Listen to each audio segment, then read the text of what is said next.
Hi, I'm Tom Marino. At CohnReznick, we believe that all citizens need to be informed about the issues that affect their daily lives. That's why we're proud to support the programming produced by Caucus Educational Corporation and their partners in public television. Funding for this edition of One-on-One with Steve Adubato has been provided by the Fidelco Group, Fedway Associates, United Water. Making the planet sustainable is the best job on Earth. CohnReznick, Accounting, Tax, and Advisory, where forward thinking creates results.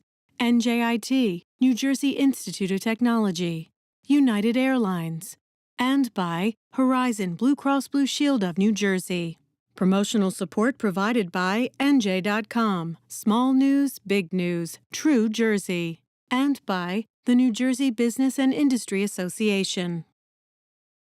This is One-on-One. When you first heard that they were doing Charlie Rose and Gayle King, didn't you go, what? People like laughing at others, so I don't mind if the other is me. See, you go right into the character. That's what it is. I'm bringing families together a half an hour each week. Man, I'm doing something special. And so I do feel successful.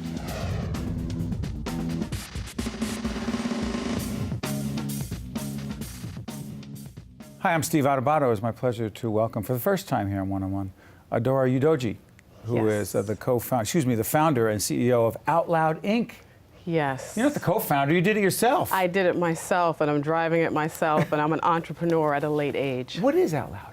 Out Loud Inc. is a digital and technology public speaking platform, and we're taking a real look at public speaking driven really by science, like what's going on in the mind of the talker when you're talking, what's going on in your mind as you're sitting here interviewing me, what's going on also, and just as importantly, in the minds of those who are listening. How do we comprehend things? And how do we engage with people to be effective, whether you're an entrepreneur trying to pitch to get money, or you're a corporation, right? Talking to your employees and getting everybody on the same team so that you can be effective, because we know these are turbulent times. Absolutely. So you have a fascinating background. You have a legal background? I do. You have a background in media as I was a producer, and then I was a correspondent. I was a foreign correspondent, and then I was a radio host on public radio. So you admit that? I do. All of it. And you bring all that together to do this. I do. Why? Because it all made sense. It's bizarre how all of these things that seem so separate all of a sudden came together. Here I am working, talking about storytelling. I know storytelling. I spent a lot of time doing that, won awards even doing that. I spent some time in the technology field. I hold equity in some startup companies. I've invested, done some angel investing. And I've learned about how technology is built. And this is why you do what you do, right? The question always is, what's next? Yeah. And business leaders ask themselves those same questions, or entrepreneurs ask themselves those same questions. And then you have to go talk about it to people. You have to explain to them why what it is that you're doing is important. And storytelling is really powerful. So it's all of those things, and the legal stuff comes in handy too, because there's contracts, there's patent, those sorts of things. So it's kind of helpful to have a little bit of knowledge. So my parents were actually happy. It all came together. Absolutely. Right. Who's your market? Who's my market? Oh, it's a combination. It's both young people, right? Even high schoolers. I do a lot of workshops with high schoolers or for college students, but also entrepreneurs. But I do work with corporates. I do work with individuals, like I've worked with a CEO on Wall Street, a digital media executive, getting them to turn down the anxiety and be more effective when they're trying to share whatever it is their message. So it's actually a very broad market. I'm curious about this because, you know, that I teach and communicate, I teach public speaking and communication skills, but I teach it, in my mind, I have to be there physically. I have to be with you and we have to go through this together. How do you do it differently? Well, it's very effective. I don't think that you can, there's nothing more effective than doing exactly what you're doing. However, are there certain tools that you can create that can get people started better than if they didn't have anything at all? Not everyone can afford you, right? Not everybody can take your class. Yeah, compared to nothing, creating some basic templates for story building. And as you know, writing for the ear is radically different than writing for the eye. Right? So there are slight nuances, and what we provide are basic frameworks for you to take a look at what do you want, who are you talking to, and why are you talking to them? And then take, well, what do you have, who, the what, where, and why of that, and then layer in some human experience. Like, why should anybody care about what it is that you're doing? You know, it's interesting you say that because as a journalist, with the background you have, it's got to be that certain stories have had a great impact on you. Oh, sure. Such as? as? Oh, the Iraq War. Because? Because regardless of where your political leanings are, war is a horrible thing. And to witness what human beings will do to each other in the midst of it is really indelible. Not to mention the heroism, the way that people survive on a day-to-day basis, regardless of these incredible circumstances. And the Iraq War and spending time in Iraq definitely was a profound and life-changing experience, as was Katrina for the same reason.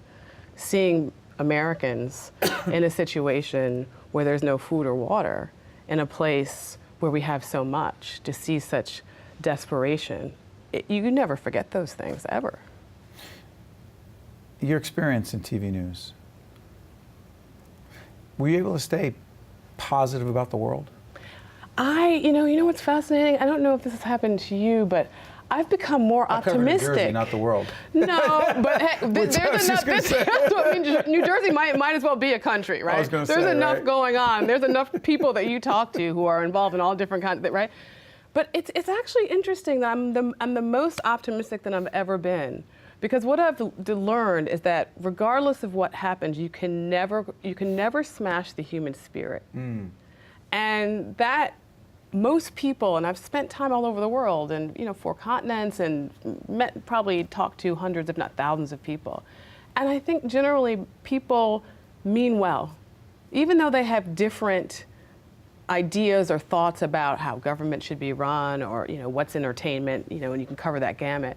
Generally, most people want some of the basic same things, right? They want to be cared about, they want to be liked, they want to be understood. They want to take care of their family. They want to be listened to, right? And so you see, even though there are lots of differences, but you see those things, and I think that makes me far more optimistic, even though heck, I was an anchor at Court TV for a couple of years, so, people do a lot of bad things, a lot, right? But despite that, that is just such a small, tiny part of what the human experience is. Before I let you out of here, you went through a challenge yourself. I did. Diagnosed with? Breast cancer. Yeah. Changed you how?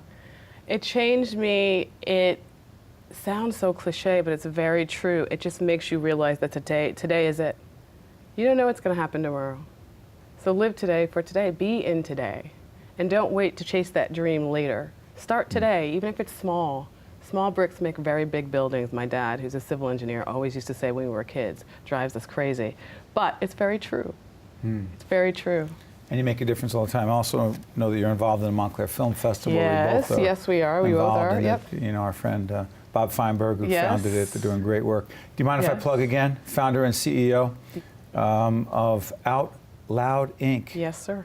Listen, thank you very much for joining us. Thank you. Thank you for having me. We appreciate everything you've done, and more importantly, everything you'll continue to do. Thanks. Take care. Appreciate it. Stay right there. We'll be right back right after this on One on One. That's very nice. To see more one-on-one with Steve Adubato programs, visit us online at steveadubato.org. If you would like to express an opinion, email us at info@caucusnj.org. Find us on Facebook at facebook.com/Steve Adubato PhD, and follow us on Twitter at Steve Adubato. We are thrilled to be joined by our good friends, Angelica Berrie, who is the president of the Russell Berrie Foundation, and Mike Maron, the president and chief executive officer of Holy Name Medical Center. Good to have you both with us. Nice to be here. Now, normally one-on-one, but this is one-on-two because we're talking about an exciting initiative. The Simulation Learning Center, right? The Simulation Learning Center at Holy Name Medical Center. This is interesting because this is happening at your place, right? But the foundation that you head up is playing a huge role in funding this initiative. What is it, Mike, first? Mm-hmm. It is a educational component based on simulation. So it's a new model, a relatively new model of education that we found to be very effective. What's fascinating to us is this goes back to its genesis when the three of us in 2008 went to Israel Angelica's generosity, and we were introduced to Messer, which is a simulation training center at Kayem Sheba. And Angelica was pushing me from that point, saying, you know, you really should look at this. This is a very dynamic, very effective educational tool. It's not widely adopted in the U.S. They've used it in Israel to great success. You really should try to do this. And I listened to her, but I didn't really react. It took a couple of years for it to fully sink in. And now we have bought in hook, line, and sinker. It is something that we want to weave into the overall culture and fabric of Holy Name. We're in partnership with Messer. We continue to work with them in Israel. Messer is? Medical simulation in Israel. It's in Tel HaShomer. And it's an institute that has created a simulation model that is, I think, a model for the world to learn from.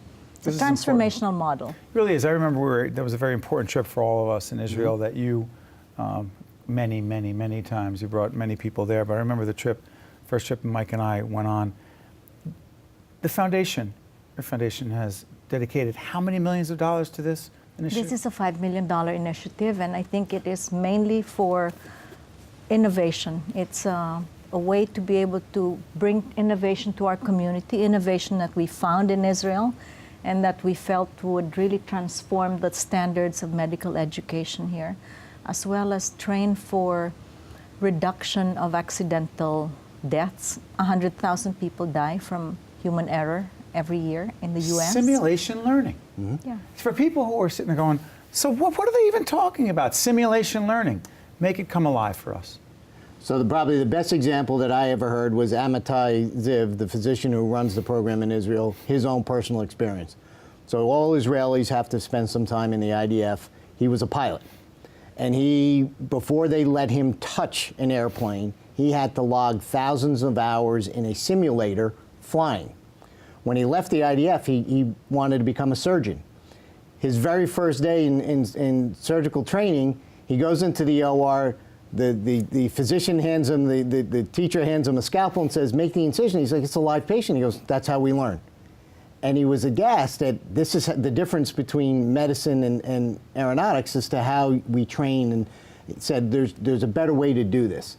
And so at its early stages, it was about skill. It was about how to do an incision. But what Amitai very quickly realized, and we bought into completely, is there's far more. It's about integration of multi-specialty. It's how a physician communicates to the patient, how the physician communicates to the staff, how you work as a team. That's right. All the variables, anticipating the variables that can occur in any given event. Simulate real-life events. Simulate. Angelica, but you also told us in a call we were on the other day talking about this, you said it's about the human side of medicine and simulating that. How does that work? It's the soft skills. How do you apologize when a patient dies on the table? How do you explain to the family in a sensitive way? How do you examine an Arab woman when there's cultural sensitivities? I think these are, how do you train social workers to identify child abuse in a sensitive way, in a country with diversity, like you have Bedouin children, you have Arab children, you have different nationalities. How do you train the workers to say, in this kind of home, these are the questions you should ask, you know?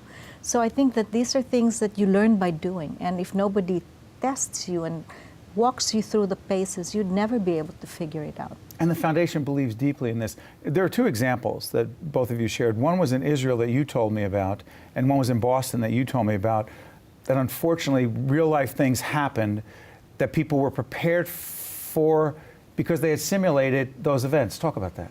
In Nahariya, which is the place we visited with an underground emergency room. I remember this. We had arranged for training, for simulation from Messer to bring in doctors who would train the doctors at Nahariya to be able to go through the paces for brain surgery. And less than 2 days after, the mayor of a nearby town was shot and in the brain, and they trained for that situation exactly. And they said if they hadn't done it just 2 days before, they weren't sure they were equipped to be able to handle something like that. You know, this is the most remote hospital on the border of Lebanon. But they had simulated just 2 days before. And Mike, in Boston? So in Boston, unfortunately, a few weeks ago, a surgeon was brutally shot in the hospital. So a family member of a former patient had come into the hospital carrying a gun, sought the physician out and shot him. And when they were doing a debriefing as to what could have been done to prevent that going forward and what had happened, they found footage of one of our simulation training at Holy Name, which was an active shooter drill, where someone comes into the hospital because the hospital doors are not equipped with metal detectors, and then what do you do and how do you respond and how do you protect the patients and minimize harm to the people that are there. What an amazing difference. Before I let you out, I want to talk about this a little bit. This simulation thing, it sounds in some ways very clinical, even though you talked about the humanistic side of this. I'm curious about the reaction of the medical staff, the medical team, about the simulation learning initiative and the huge $5 million grant from the Berrie Foundation. What have you gotten? All positive feedback. So all of our physicians, all of our nurses, all of our other technicians, other caregivers, even housekeepers and maintenance personnel who have participated in any of our scenarios have all been blown away, one, by how realistic they are, two, how immersive they are. So within minutes, you forget that you're in a simulated environment and you really start to act real time. But the learning that comes afterwards with the debriefing in such a compact way is so effective and retained that they actually do bring it into practice immediately. Very different than a didactic classroom setting. And Angelica, what is it that you and your colleagues, the trustees at the Berrie Foundation, want to accomplish with this $5 million grant to the Simulation Learning Center? Well, first of all, I wanted to add that it gives confidence to the staff, and not only that, it actually helps alleviate guilt when you debrief after you've lost a patient. There's a lot of trauma to the caregivers, and a lot of them burn out from being so close to death all the time. And I think it actually helps heal them to be able to talk about it, to debrief, to say, what could we have done better? And this is part of simulation. Absolutely. I'm going to ask you each a leadership question in a second, but I want to ask you this. The Berrie Awards, tell everyone what it is, the Berrie Awards for Making a Difference, because I've been honored for many years, but from the first time we started this, how many years ago? 18. It is 18. Yes. 18 years we've been doing the Berrie Awards for Making a Difference. Tell everyone what it is. It's an award to recognize unsung heroes of New Jersey, and of course there are many who don't come to the forefront to say, recognize me. I'm doing this to be recognized. Nobody does that, and to find them is the biggest challenge. Named after? Named after my husband, Russ, who really thought that people always listen to bad news, and there's nobody who rewards people who do good things. So it's a very, very unusual idea for that It's a beautiful thing. Yeah. And this year, we are going to recognize a whole range of people who are doing extraordinary things, right? Yes, we are. It will be our 19th year. Wow. It's an honor to be a part of it. We're putting up the foundation website so people can get more information. I have to do this. We're asking people, as part of an initiative who are leaders, the most significant leadership lesson. One really powerful leadership lesson they have learned in their work. Angelica, first, the most important leadership lesson you have learned over the years, put you on the spot, is? To listen, listen, listen. Russ always taught us that in selling, you have to listen, but I also say in philanthropy, you have to listen. You can't be a good giver that you don't listen with an open heart and understand and see the other person and understand how the need is. And that kind of deep empathy only comes from listening. Mike Maron. Great. Well, one of my greatest lessons actually came from this lady right here, and that was life is precious, life is short. You have to be an active participant, not just a standby. And so you need to be engaged, and those of us who have the ability also have a responsibility to take care of and look out for those who are less fortunate. Mike, Angelica, I want to thank you for joining us and making such a big difference in the lives of so many. Thank you. Thank you, Steve. Appreciate it. Stay with us. We're right back, one on two, but one-on-one we'll be right back right after this. Thank you. To see more one-on-one with Steve Adubato programs, visit us online at steveadubato.org. If you would like to express an opinion, email us at info@caucusnj.org. Find us on Facebook at facebook.com/Steve Adubato, PhD, and follow us on Twitter at Steve Adubato. As folks who know this series know, this is Mike Maron, President and CEO of Holy Name Medical Center. Mike, Listen, do us a favor. Holy Name, the connection to Haiti. You've talked about it many times. People who know the series. Get us up to date. Why Haiti and why Holy Name together? Well, interesting. So Haiti's obviously had a plight for many, many years, not going away. We were always passive participants. Our medical staff would go down and we would give them supplies, pat them on the back. About 20 years. 20 years they were going down, mostly led by Dr. Dave Butler, very prominent obstetrician, great guy. And that was the extent of our involvement. And we were kind of like everybody else, you know, passive bystanders, and just said, that's great.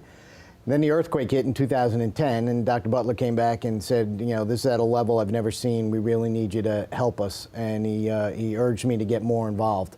And that was my first trip to Haiti in March of 2010, and I got hooked like so many people do. And that led to us actually taking over and becoming the official sponsor of Hôpital Sacré-Cœur in Milo, Haiti. It's in the north. A hospital there. It's a hospital. It started out as a clinic. It grew to a hospital. It absolutely mushroomed during the earthquake, went from a 70-bed to 400. Has since reduced down to about 150 beds. But on any given day, it's got a census of about 120% occupancy to 150% occupancy, so there's about 200 people there. Well, this is in January, late January of 2015. You literally, when I called you the other day, you emailed me. I don't think you texted me because I don't think you could. You emailed me and said, I'm in Haiti. Right. Call you when I got back. Right.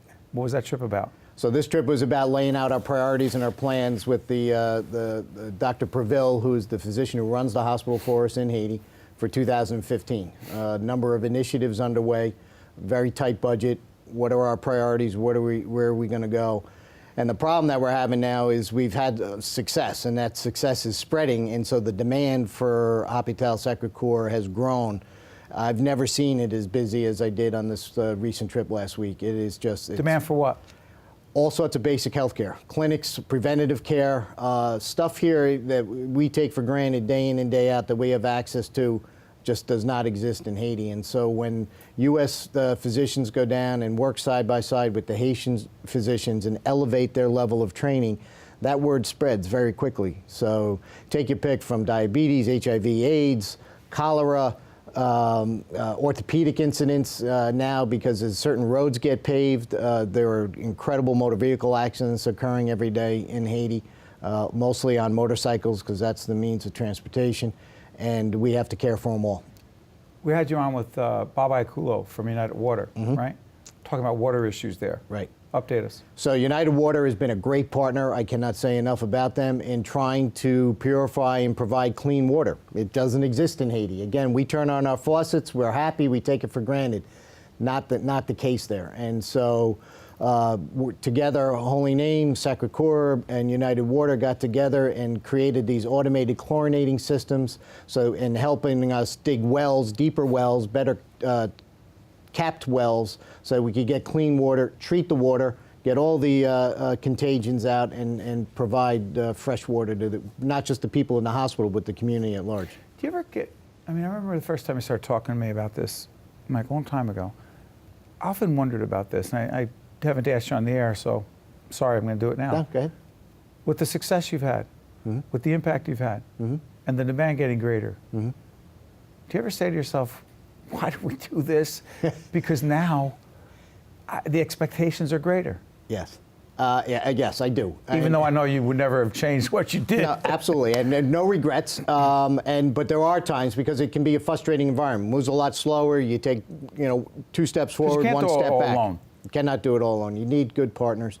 And there are times where I question it. But there are also times, when those moments hit, and they're rare, I sit back and I say, but if we didn't, what would have happened? Who would have? Who would have? No, probably nobody. And then tell folks what would have happened to the people of that part of Haiti. So this is a community of a couple 100,000 people. The hospital is the sole economic engine, plus the sole healthcare provider. Tens of thousands of people would have died.